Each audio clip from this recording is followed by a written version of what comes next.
Hello class. I'm going to discuss ID maps as I did in class, just to make sure you have a decent reference to use as you're doing the ID process. To start off, please note that it's okay if you bake ahead of time and you don't have IDs set up. Like, that's not a huge deal. You can always just individually bake IDs later. So that's one thing you can do that's a little different compared to the other baking um, prospects. All right, so here I have a sort of, high poly setup like we did in our earlier demonstration.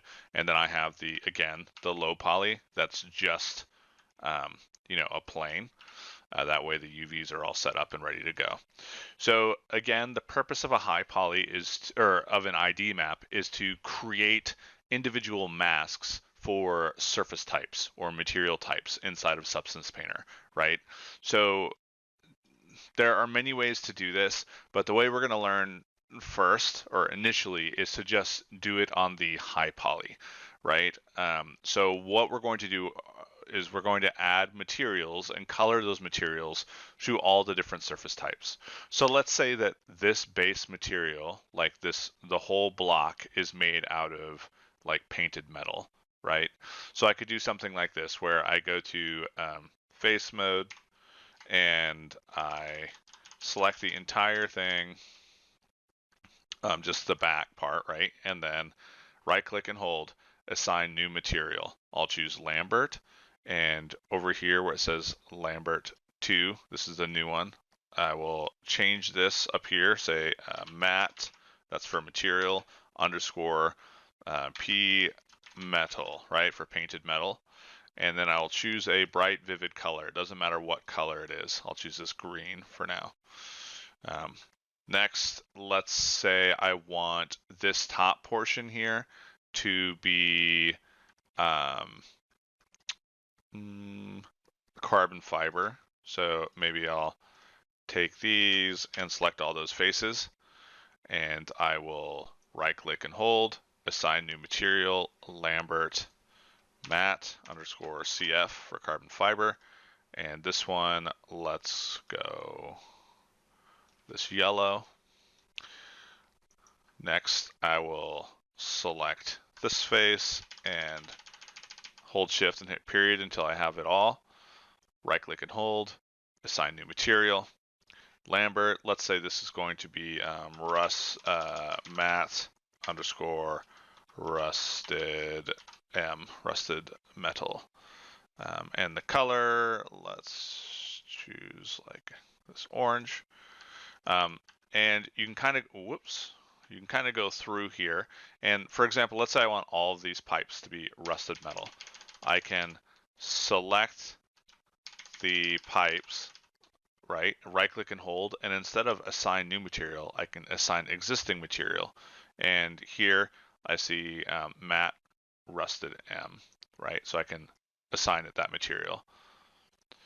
If I select any like face or object, let's delete my history, delete all by type history, and I go to the right in the attribute editor, I can see all of the materials that are attached. So here I have a face that has this, and I'm going to change this to a lowercase m. Whoops. There we go.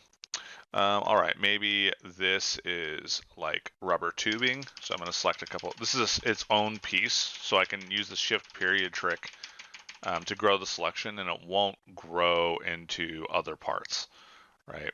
Because, I mean, it's combined, but it has no welded components, so I can't accidentally grow faces onto these other parts. So just right click and hold, assign new material, Lambert, choose a color, one I haven't used yet, let's do blue, and this will be matte underscore rubber. For this assignment, I would like you to do the entire arcade cabinet, right? The high poly, like have materials for all surface types. And for future use cases, as discussed in class, we don't really need to do that. It actually only really makes sense to have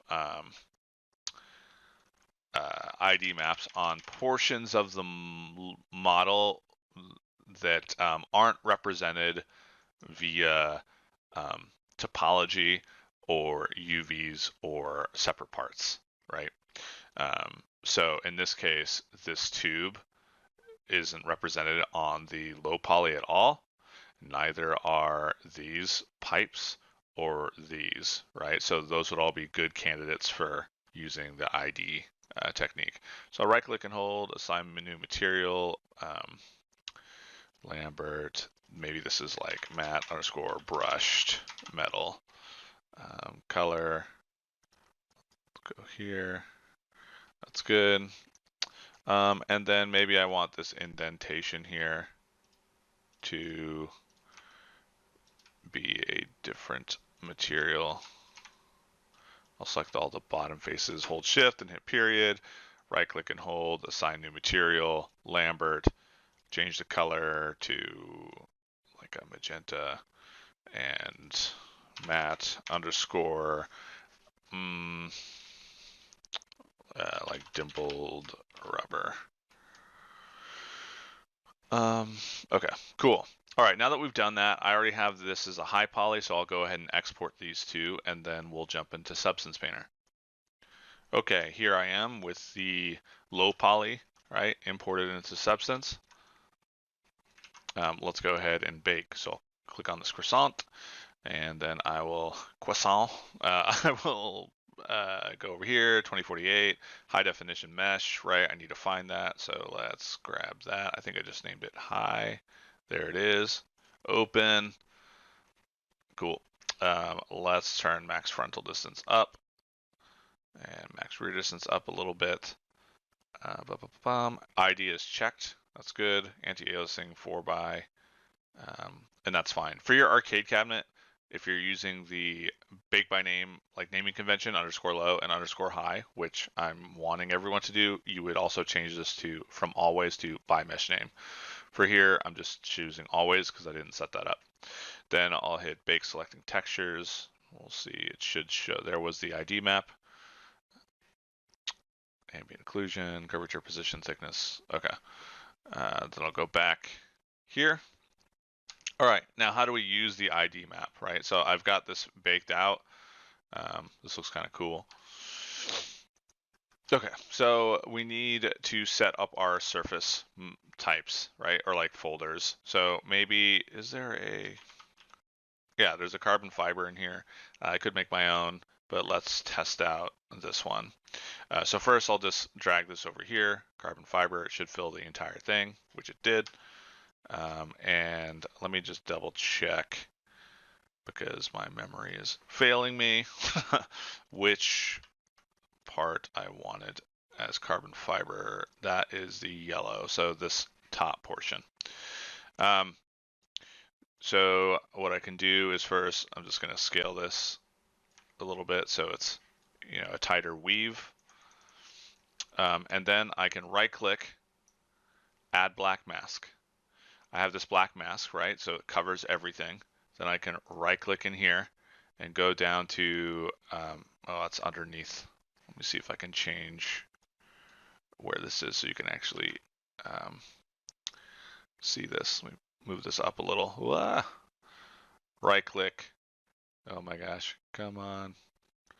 Okay, let me fix that. It's not going to show based on how my screen recorder is set up, so I'll just describe it. You don't right click on this. This is the layer, right? And then this is the mask. So have the mask selected, right click, and down the second from the bottom where my mouse, you can probably see a tiny bit of the text, it says add color selection, and that's what we want. So if you've done it correctly, you'll see add color selection, and if the ID map has baked properly, it will show up in here. And I can choose pick color, and now I see the ID map. I know that I want this part to be carbon fiber, so I will click on this part and it will unmask based on the ID map. So there we go. Yeah, let's do another one. Obviously we want to set up folders just like I taught before and not just kind of go for it. I'll do this one more time. Let's do, is there a rubber? Plastic, rubber raw, sure. All right, let's take the rubber. and that actually looks pretty good. So right click, add black mask, right? Right click on the black mask, add color selection, colors, pick color, and now I've unmasked that to be rubber, right? Something to keep in mind is you don't have to do this just to a layer.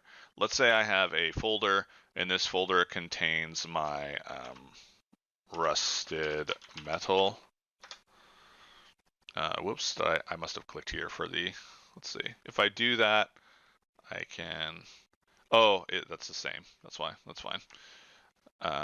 Okay, so I have the rusted metal folder, right? In here, let's look up metal rust. That's just extreme, but whatever. I'll just throw this in here for now. I can add a black mask to the folder instead of the layer, right? And then I can do the same process, right click, add color selection, pick color. I want this color, or wait, no, I want this color. That's pretty extreme. But the reason why it might be better to do this, it all kind of depends on your workflow.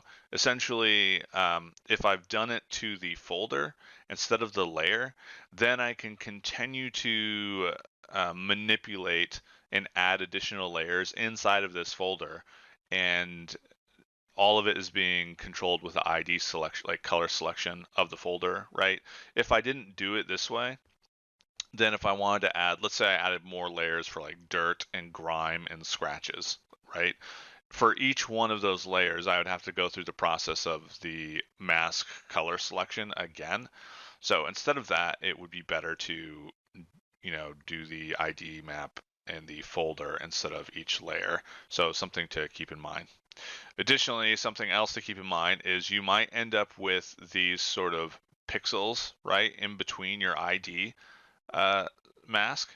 And if that happens, it's because of your texture resolution and the size of the detail that you're ID mapping out. Additionally, see how it's pretty clean on this carbon fiber? That's because it's like square, right? It has 90-degree edges and polygons are 90 degrees. Over here, we can see we're getting aliasing based on the angle of the edge of the detail. So some fixes for that. One would be to don't use ID masks for really small parts or parts that have extreme angles. Two would be for those UVs, scale them up a little bit for whatever like UV shell you're doing an ID mask on. And then three would be you could in your where is it? I don't know if this will update on the fly, but in here you can try changing the super sampling to a higher value and see if that helps.